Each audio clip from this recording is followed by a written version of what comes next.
Just want to introduce a few people. I'm seriously thankful that they are here.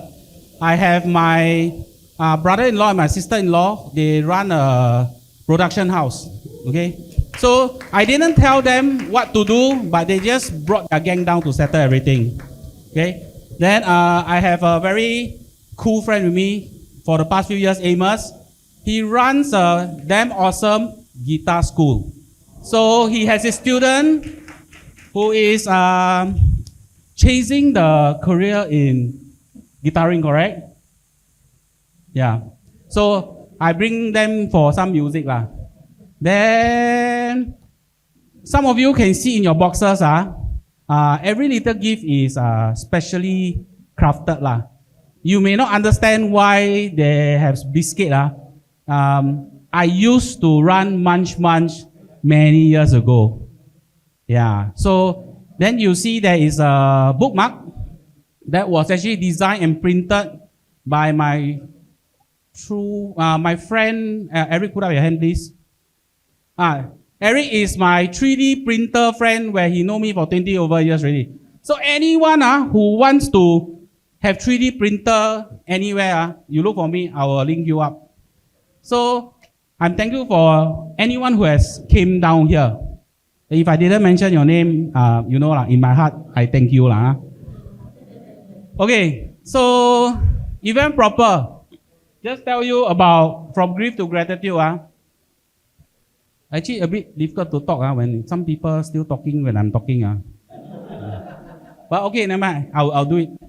So, from grief to gratitude book. If you guys want to buy, it's right at the entrance. My friend is actually handling it, okay? I wanted to tell you guys how this book happened. And it will not be possible because of many of you guys who are here. Those guys who actually gave me testimonials, if I name quite a number of you. So if you see the first, I think 10 or 15 pages, you see the testimonials. They are most of the ones who are in Singapore, they're actually over here. Yeah? Like, is it very weird to actually name you, everyone? So, they are around now. Okay? So, I want to share with you guys this journey that I had. And this journey is a journey that I feel that every one of us can actually do. It was very weird that actually this book was advised to be written 8 years ago. And I didn't want to write it. So if you actually look at the book, this photo is actually taken 8 years ago. But it was not taken to make into a book. It was taken by Jensen Xiao.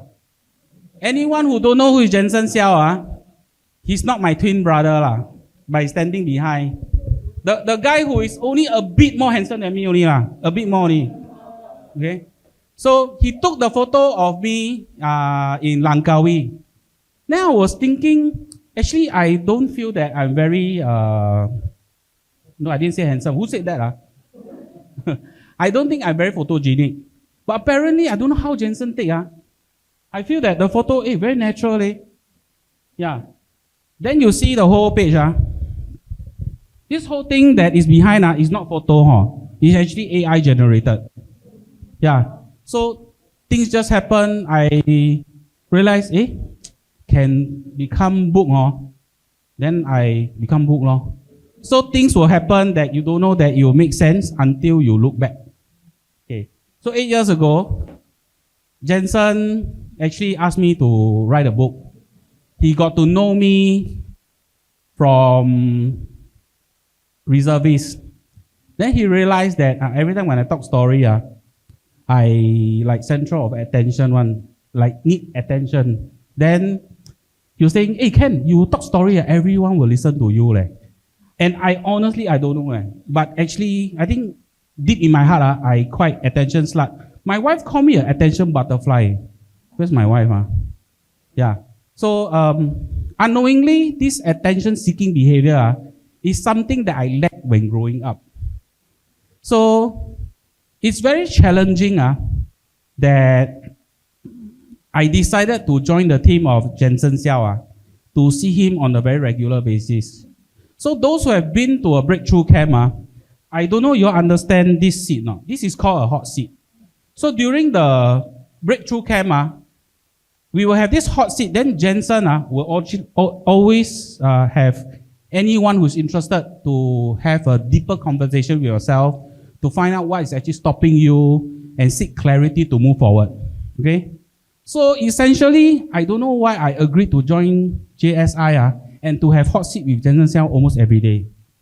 I tell you, it's very kanko. Every day he poke me.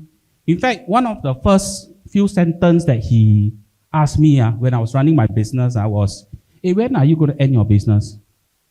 I was thinking, "Chiko xiao eh. Don't know me, but know how to push my buttons." Wow, good. I'm sure he can push all the things all come out.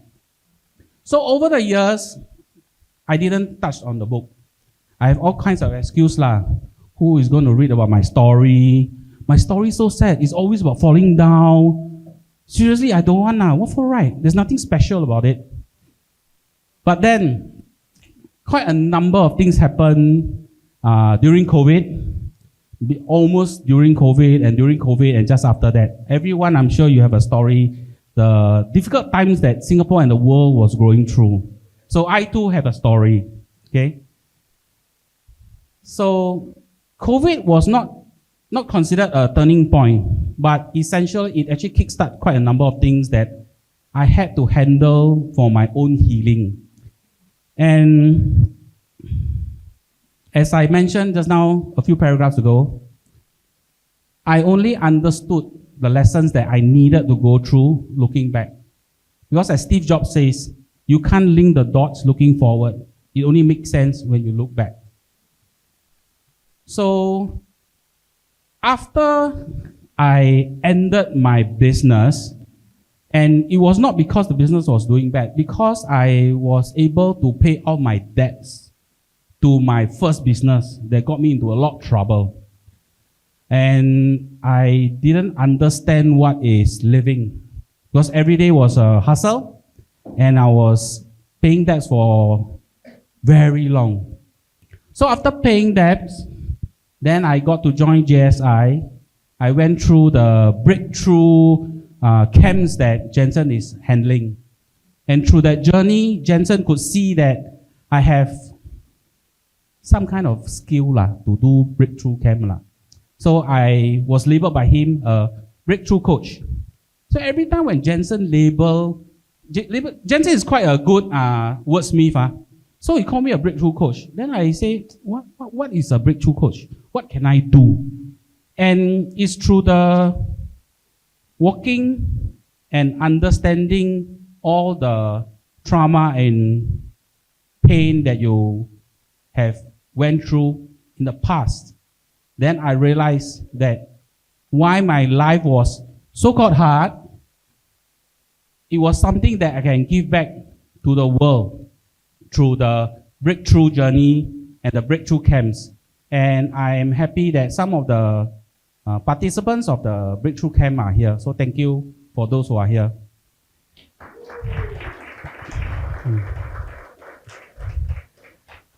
So after I ended my business, to be frank, I have no idea what I wanted to do. I was still in Jensen's team. And one day, Jensen put me again on stage overseas. And I dropped a bomb on him. I told him, "Boss, I'll do this, but I don't know do for what." I'm sure some of you are leaders. Some of you maybe have leaders, and I'm sure you might have said that. And I'm sure some of you are parents, and you have kids even saying that, "Mommy, I'll do this, but I don't know do for what." But Jensen's not my father, okay, confirm. But I told him, I will do this. I will do it properly, but I have no idea why am I going to do it. And that trip had a few of us who are in the speaker management company. We have Joshua. Joshua, can you raise your hand? Joshua is my speaker buddy, and I have Jason. Jason is also my speaker buddy. And Jensen, four of us, we went overseas. So after that period, I think it was 3 years ago, I still walk through not knowing why am I doing it. So it's like I felt like I was soulless doing it. But I needed to do it because I felt a sense of I don't want to paiseh ma, someone want to take care of you, then after that you say all this kind of 鬼话, Hokkien people say kari way la, talk like never talk like that. So in the end, I still went through it. Then I remembered I had a very interesting dinner with the four of them in Penang. That was after the chat. After the session that I was on stage, and I was happy that the whole talk ended. I was happy I delivered, and I was happy that the topic actually brought some advantage or some teaching points to the listeners. And in that dinner with Joshua, Jason, and Jensen, suddenly, I don't say Jensen lah, but most of the crying was done by me. Because four guys started to open their heart, I tell you, it's as good as four ladies trying to open their heart. Yeah. So as usual, Jensen always take the very coaching role. So how does it make you feel? So what do you think has led to this? So sometimes you keep hearing Jensen talking like that. Wow, damn irritating, yeah. But sadly, most of us, we are unable to be brave enough to have that conversation. So when you have friends who are closer to you, and they actually trigger you by asking those very painful questions, actually the triggers are your compass to your breakthrough. I don't know if that makes sense to you or not. But when you try to avoid those triggers, most of the time, you will come back again and it's going to haunt you until you learn your lesson. So after that dinner, Jensen was suggesting to me, hey, you want to write your book or not? Then I tell him, write about what? So Jensen say, don't need to write about your life lah. Why not you write about authentic connection? So he realized that Ken can talk to anyone. Yeah, so I realized that, I cannot realize. I give all kind of excuses. Yeah, Jason said it was a good idea, I can write that. Joshua also said that. And I say, no lah. I mean, I always like to reject one lah. But when we reached Singapore, Joshua's luggage broke. Jensen brought Joshua to go and repair. The next moment, I was making friends with the Indian aunties with their luggage. Those who are lost and found, but no one want to claim. So I don't know why not like the auntie very chill. Yeah. So I made conversation with them. Then the next moment I was dancing with them, singing. Then Jensen and Joshua was filming me from behind. And after the whole episode, he was showing, this is what you can do. And that's the funny thing. People can tell you 101 things or keep repeating the same things, telling you what you can do, but you will never able to accept it until you see it in a different light. So after that, I started to do my research on wanting to write a book. And before that, the whole idea of writing in a book shifted away from the original idea and it came from grief to gratitude. So I am I'm very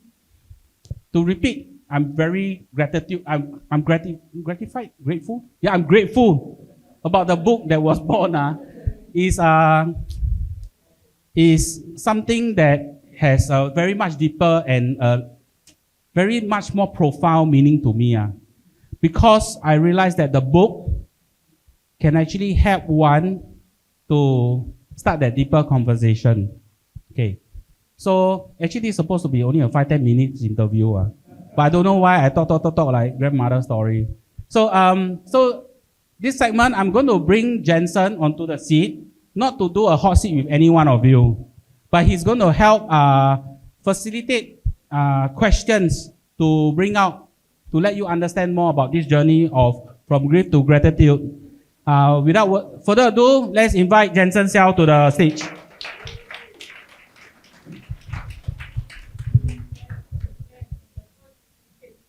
Oh, so for him to irritate me, yeah, he Actually quite difficult. yeah. Jensen not easy irritable one. Yeah.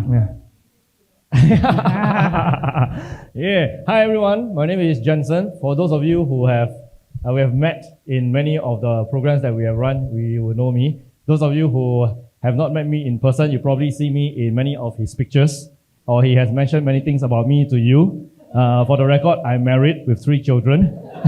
None of the children of mine. Yeah. Yeah. And because of the work that we do, I was just telling someone the other day that, our job is very unique because every few days we sleep in a different place, wake up at a different place. But what's constant is every few days I sleep at a different place, I sleep with the same person. And the person is not my wife. A different bed, okay? So, yeah, it's good to see all of you here. And then he asked me to come out and do what I always do. Today is about the man in red and the book that he has published. So 8 years ago, this guy asked him to write the book. And tonight he has given me a series of questions to ask him. I confirm you throw away the questions already. I just put it aside. Yes. Yeah. So because you say we are doing hot seat, right? Yeah. So what we will do is we're going to do a few things. First, I'm going to ask him questions that he didn't prepare. How does that sound? Yeah. He said that I'm quite a wordsmith. Call him a breakthrough coach. But would you agree that Ken is quite a humorous person? Yes, agree, right? Yeah. So he can not only make you cry, he can make you laugh. So I coined a term called motivational humorist.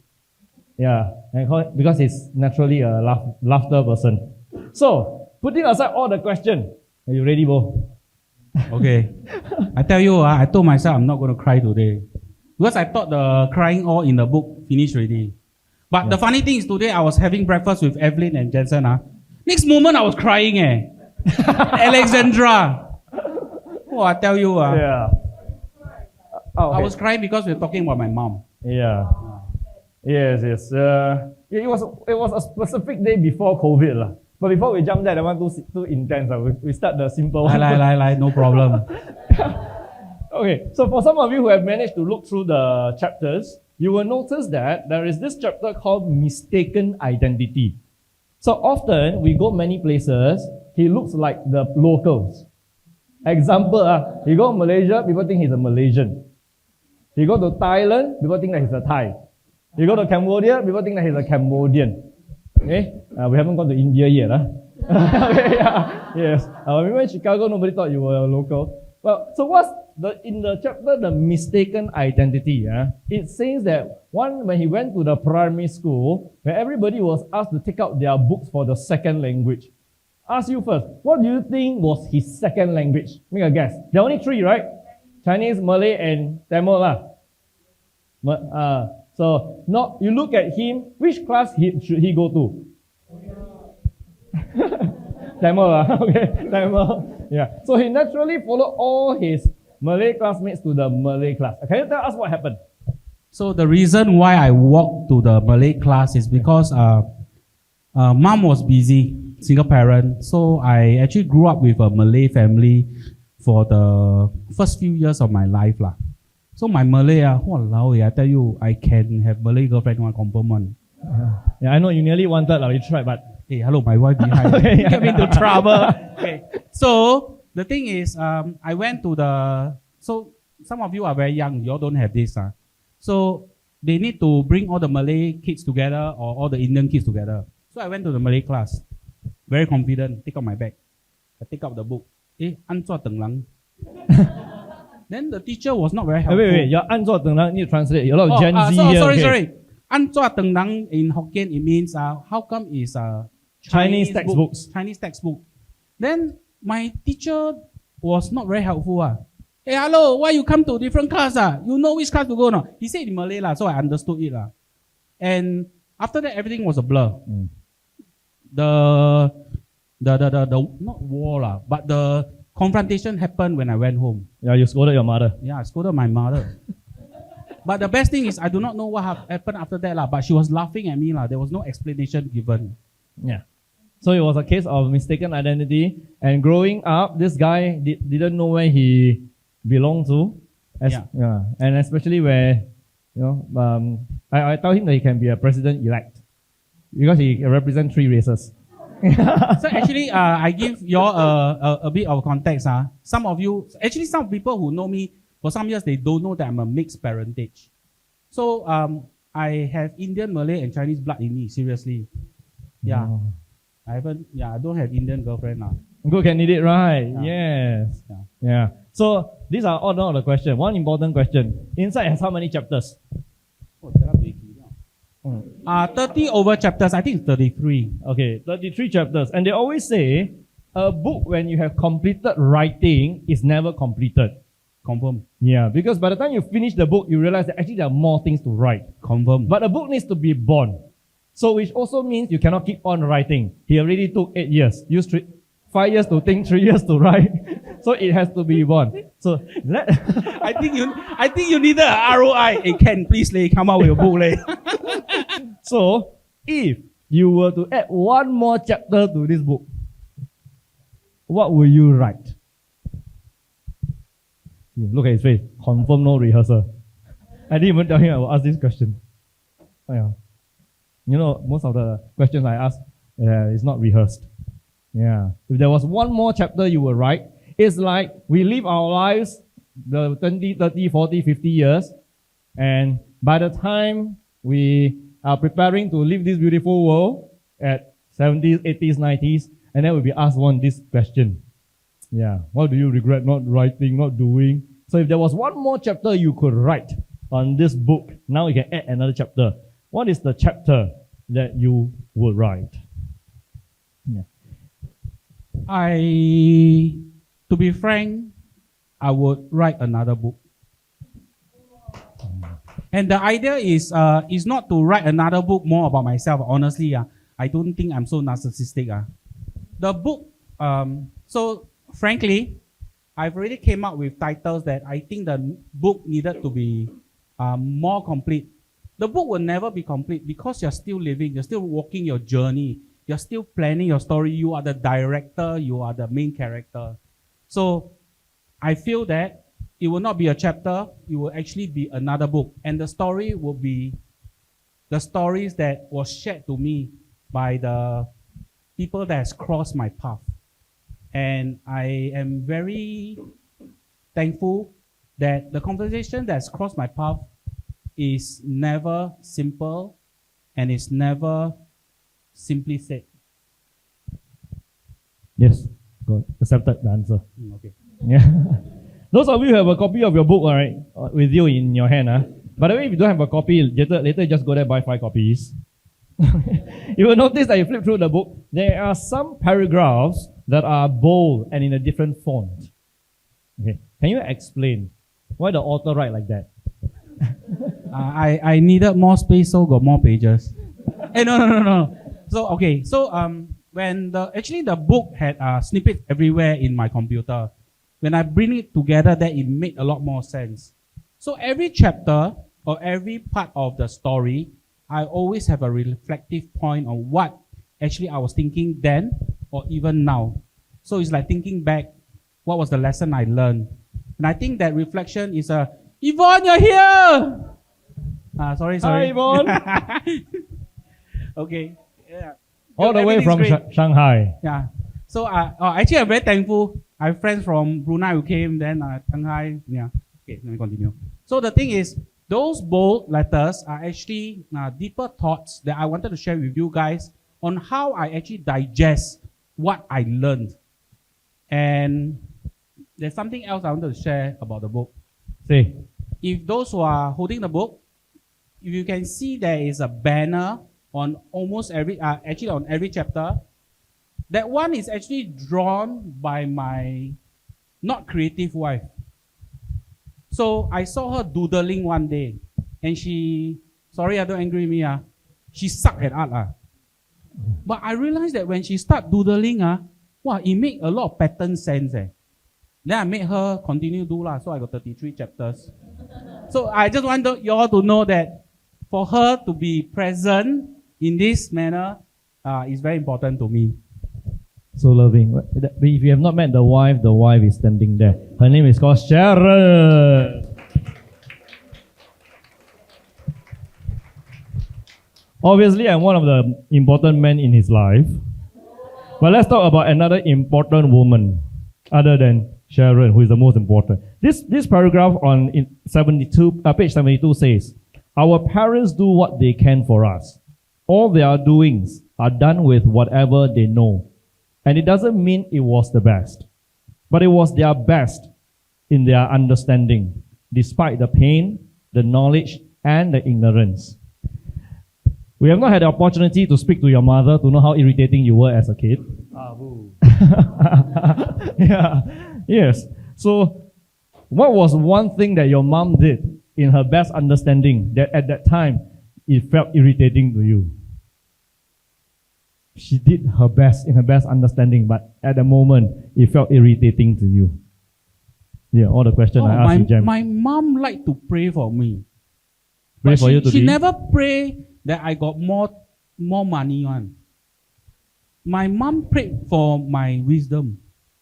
So apparently, I think in her eyes, I a bit not so kiang lah. Yeah. But I actually understand why. Only now lah, I understand why she prayed for my wisdom, because I've never found that I have wisdom until when sometimes I drop some phrases. Then some of the students hear already. Oh. Then they ask me to read. I cannot remember already lah. Yeah. So I'm thankful that mom actually prayed for something that cannot be bought lah. Something that has a more profound meaning to my continuous journey towards breakthrough for the world. Can I use the word breakthrough? It came from one person who. You lah. Okay. Yeah. And many of you are, you have benefited from the deep conversation with him. Okay, in one way or another, whether it was planned, unplanned, and maybe you can share with them more about, on your website it says, have deeper conversations. So I realized that many of us go through our days, day by day, enjoying all the things that life brings to us. But I realized one thing that can actually benefit from every one of you, and I really mean every one of you, is to service your engine. So the idea is you have to clear your past trauma and pain. And it's not about, it's not like I only can use Chinese to say that. It's like 没事做去找东西做. It's like there's nothing wrong. Why are you going to find something wrong? If it's broken, why are you going to fix it or find something to fix? So the idea is not about that. Because I realized that once you handle and digest the trauma that you had, you realize that your happiness, if there was a measurement for it, things become more beautiful, more clearer. Okay, let's talk about one of your trauma. Anyone knows how old is he this year? Yeah, my age very traumatic. Yeah.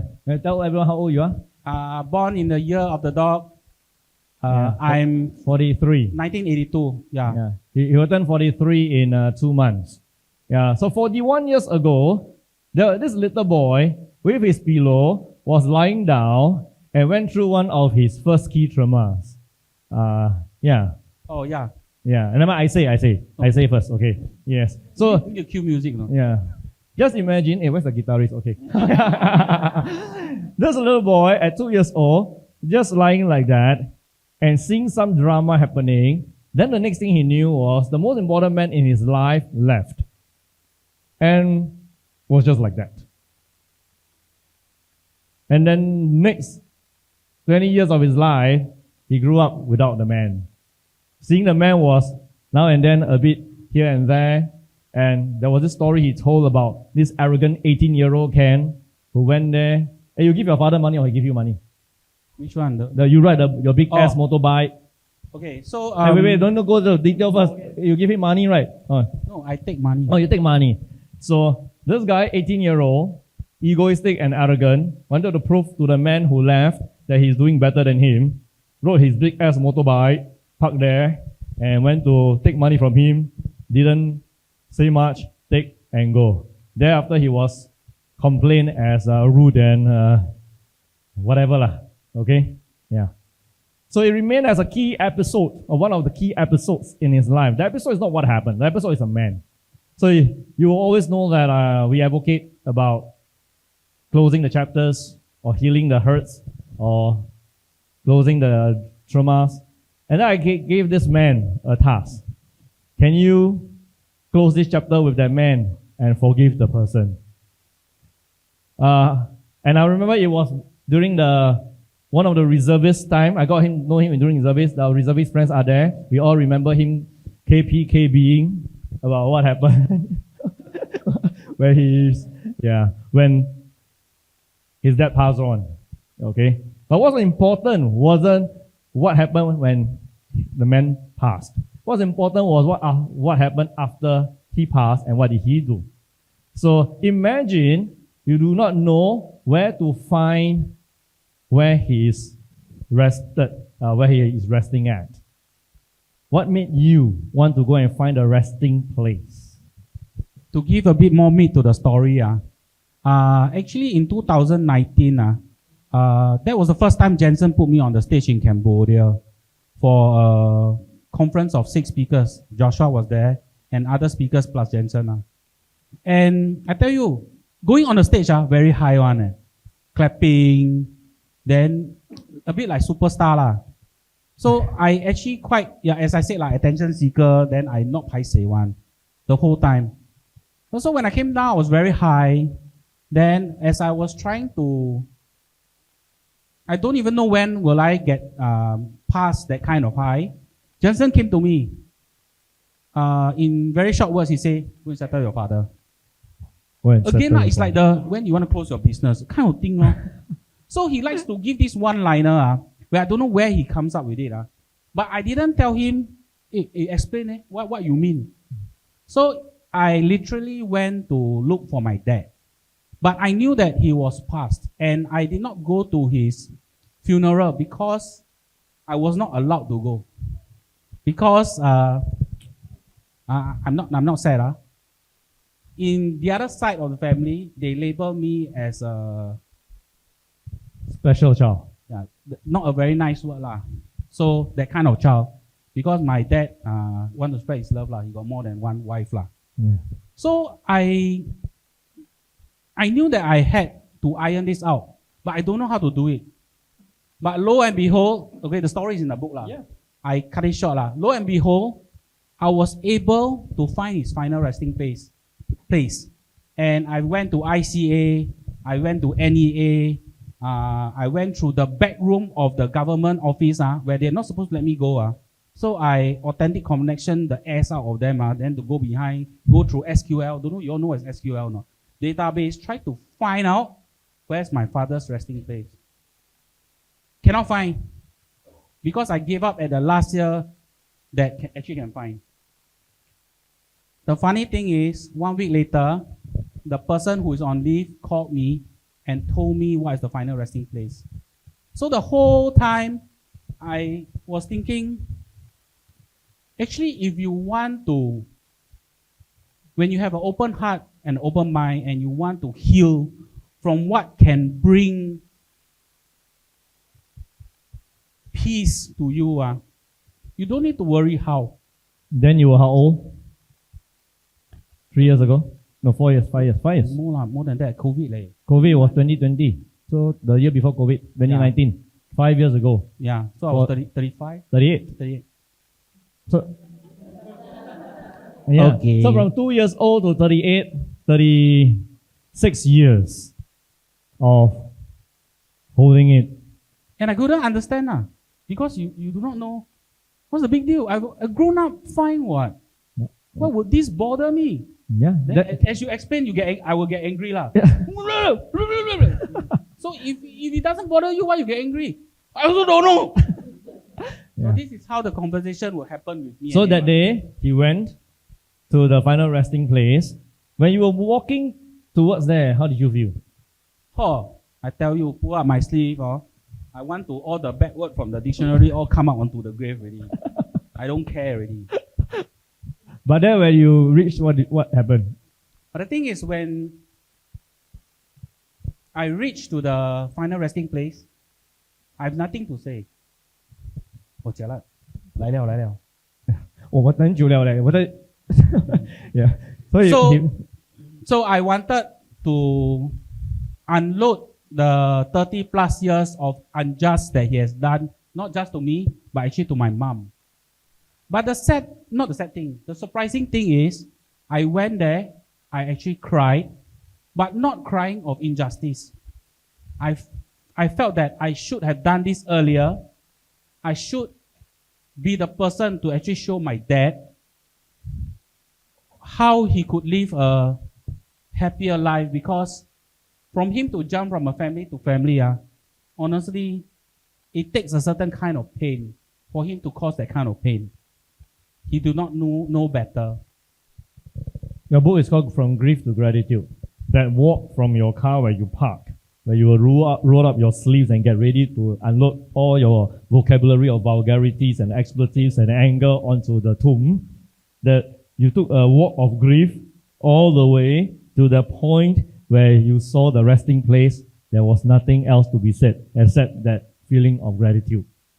Yes, I was grateful that the universe pointed me to find that final resting place, and instead of more anger, I actually felt more calm.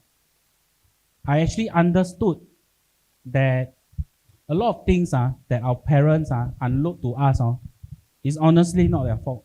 They can only do like that only. Ken has come a long way. For our army friends who know him since the first day we met him, from the guy who liked to KP in the army office. Yeah. You told me it was nice stories. Now you said KB. Yeah, it was. Yeah, I said you've come a long way, from the 2-year-old who saw the dad walk out of the house to bring the wrong textbook into the wrong classroom, right? To being caught you do not have a father and fighting with a person and slamming a chair onto the guy who said you don't have a father, to starting your business and being cheated and being in huge debt and surviving on bread and not having money, don't even have a proper mattress to sleep, to getting angry with the world. Yeah, actually I was a very angry person. Yeah. Okay, so I just want to introduce you my oldest friend. He knows me since kindergarten, the one manning the table there. And he has seen me since my angry days. I mean, I'm still angry now. I talk but my anger is a bit different right now. So he has seen me is in secondary school. We were in secondary school together. And I always get into fights. So going on the stage, the rotan on the backside, very normal. So when I saw this man who has gone through so much in his life, I said, okay, first I think you can write a book. Your life is really quite dramatic. Secondly, through a lot of conversations we had, there were a lot of shifts and changes. And I saw that, wow, this man can bring a lot of value to the conversation and the coaching programs that we run. And therefore, your life journey brought you to this point where you published the book, where you started the work of breakthrough. Maybe you can share with everyone here you always like to tell people, I'm not working. I'm on a purpose. Yeah. What is it that your book, your experience, and the work you are doing now tells the world? When I ended my business, so I used to run this company called SG Munch. If you go and do a hashtag, you can find some of the photos. I deleted the IG because I was too angry. But the business is actually I label myself a CHO, the Chief Happiness Officer. So when I entered the business, I felt no purpose. I realized that I have no identity. And I did not know how to move forward. But my purpose has always been there. It's just that I did not know how to. There's no change. I was still bringing happiness. And it was in the form of peace when I have conversations with the participants who are brave to speak to me. Many of them here. Yeah, I thank you all came. So I realized that what I have gone through was actually to prepare me to what I'm supposed to give to the world.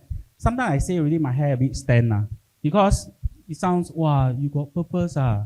Whether it's real or not real. But I realized that things that did not work out for me was not meant to work out for me. And things that I worry is not supposed to worry me. And through a lot of guidance from, obviously, sometimes give him credit, I tell you my hair also stand. So give credit to my team who has been helping me over the years to clear whatever I need to clear. But I still have a lot to clear. It's all about healing. And I want to bring what I know with what I've gone through more of the boot camps that we go forward with. This is probably one of your guy friends who can cry the most. I guarantee you cannot find another man in your life that can cry like him.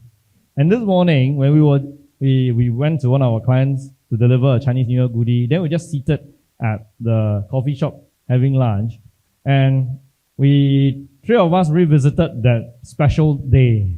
It's like a day that changed everything in his life. Yeah.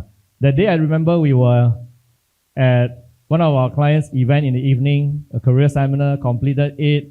Yeah, it was the first day you met Evelyn. Evelyn met you. One of the former days. Then we went for supper. Then you went home. Yeah. I want to say this because this is a guy who is committed to helping and healing. And right at that table this morning, we was totally unplanned. He could feel the emotions then of that fateful day of losing his mom. Yeah. July 6th. Yeah. And he was recounting what happened, the CPR that he had to do while he screamed and called for the ambulance. And in the religious practice within 24 hours, just imagine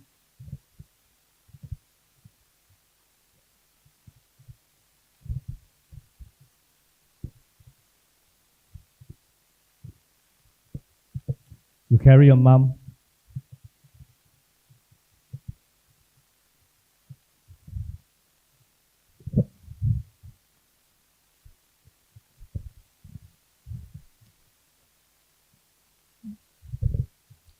Okay, honestly, I'll tell you I'm not sad. It's just that why I cried this morning is because I told him, hey, this one made into movie. Wow, super dramatic. Because in less than 30 hours, I buried my mom. Yeah, so the whole thing, CPR, scream for 995. Then she went into the ground. And the thing about, because my mom is a convert into Islam, I had to carry her body into the ground. Then one of my friend was there, but now not here. I think he left already. He took photo and sent to the group chat. And when you are in the whole midst of the whole week, you actually don't feel anything until you go and see the photo. And it's actually quite daunting to actually see.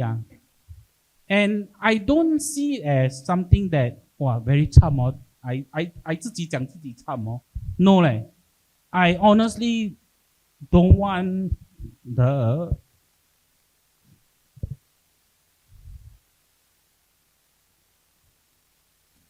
kind of pain that I went through to the next person. And therefore, why the book happened? Because a lot of this conversation can happen, and this deeper conversation is actually honestly for the healing. Honestly, I don't know why I talk like that. I don't know what I'm talking about already. Yeah. So the faithful day was traumatic, but it took me years to heal and with support. So, Move. I break already. So, with whatever that's happened, so what do you hope this book will do? Okay, so ultimately, this book is labeled as a hybrid memoir. This book is, although based on my life, but it's not about my life. It's supposed to be for reflection of your life. A lot of the trauma that I went through, some of you can relate because you all have went through it one. There's nothing unique about me. I hope to be unique lah. But there's nothing unique about me. Okay? The pain sometimes you know when you share with your friend your pain, right? Say already, oh yeah, I also like that, right? Oh. But then you all talk about the pain, then it just becomes swept under the rug lah. So this book is supposed to just kickstart your first conversation. And I tell you, after you have healed one and after another, it just becomes something like that. That's why this t-shirt, why Jensen is wearing, I'm wearing. It's actually your coaching, your healing, and after breakthrough, you repeat. That's how your lessons repeat. And this hashtag was actually thought out by the both of us. On the flight. Yeah, on the flight. I don't know which country. Yeah.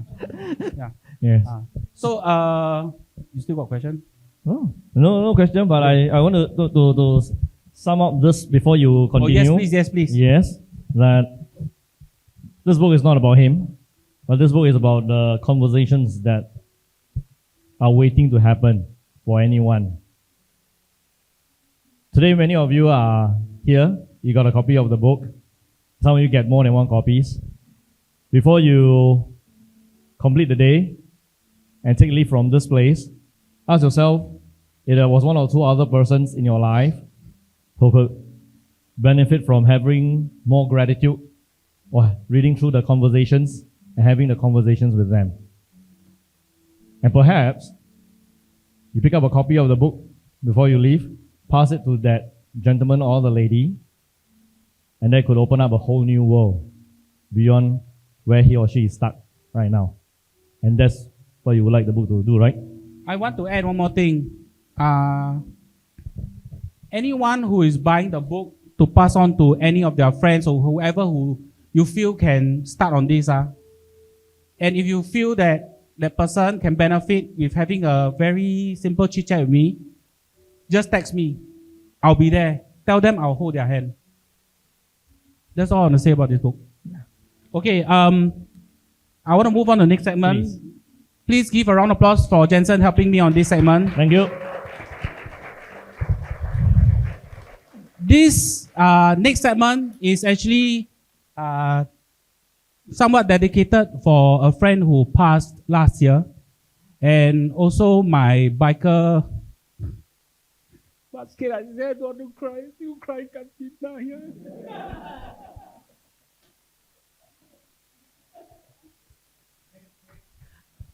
I want to thank John for coming. I want to thank Momo for coming. They are behind. They are my biker friends. I want to tell you why they are so important. Because when before we were locked down, right? I was actually at home and I did not want to go out. They actually pulled me out to go to Taiwan and ride the whole island. They helped me in my healing on the Taiwan trip. So I'm going to share a book reading on the bonus last chapter. Actually, I told myself I'm not going to cry about this. I don't know why I still cry. Serious, man. Okay. So the title is actually, When Do You Realize the Final Stage of Giving Up?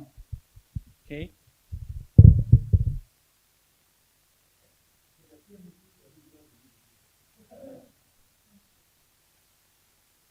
Not too long ago, I texted and wanted to give them, how are you? Hey bro, can you get coffee for me? I said, where are you? You're hospital.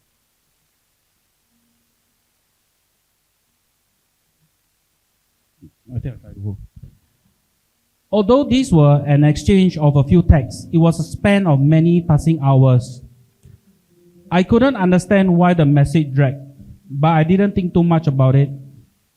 When I finally saw Dylan, a few things didn't make sense. He didn't know there was a vending machine outside his room. He didn't know how to operate it. The conversation that we were having was very peculiar.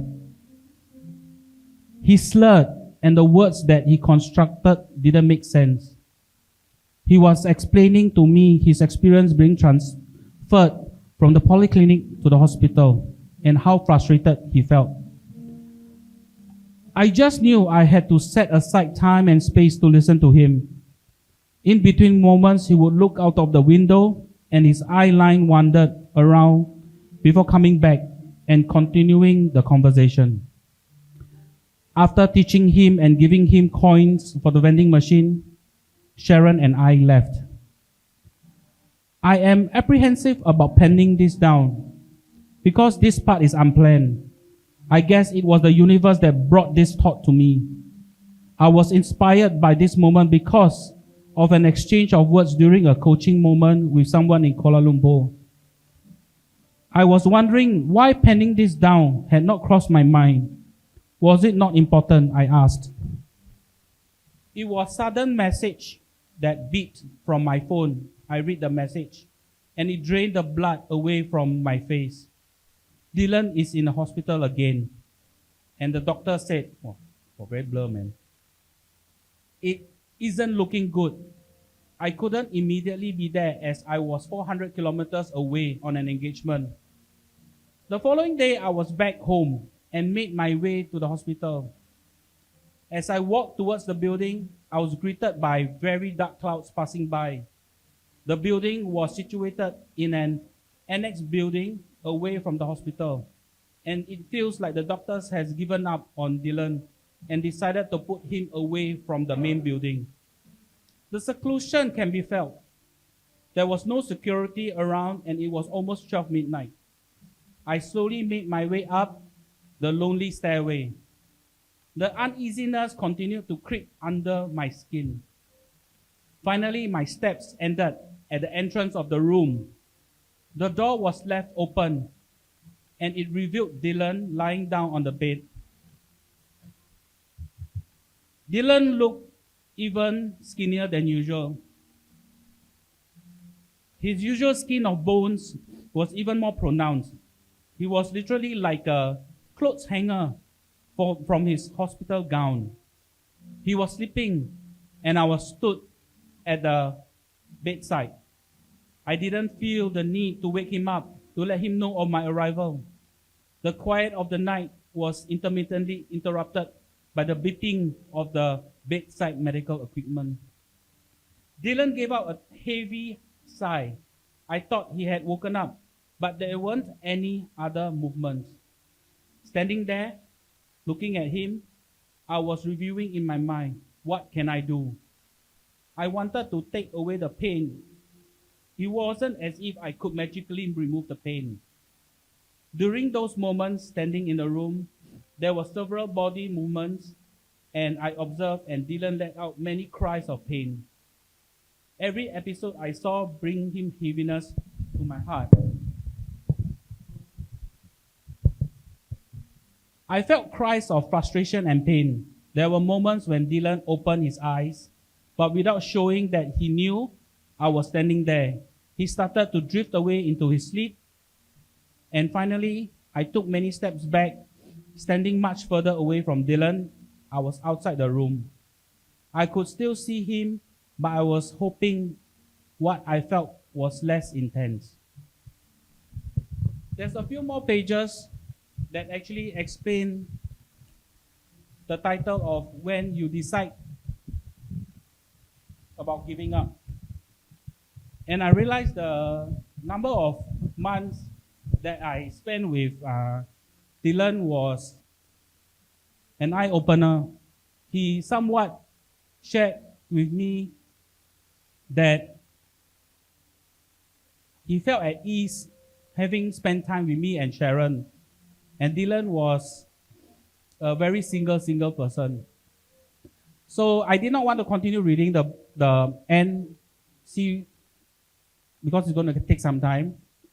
And the song is actually playing the favorite song that we learned in Taiwan.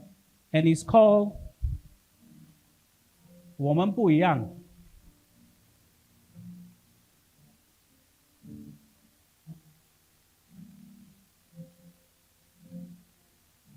The title simply translates as We Are Different. The most memorable lyric in the song is, how much courage does it take to open your hand? You and I will hold the sky together. Work harder just for the tomorrow we want. Okay, cherish this love well. I honestly keep thinking I'm not going to cry. And I just wanted to tell you guys, these tears is the remembering that we can actually take the bravery to the next level for yourself. I thank you guys for being here, and we have end our event proper. Thank you.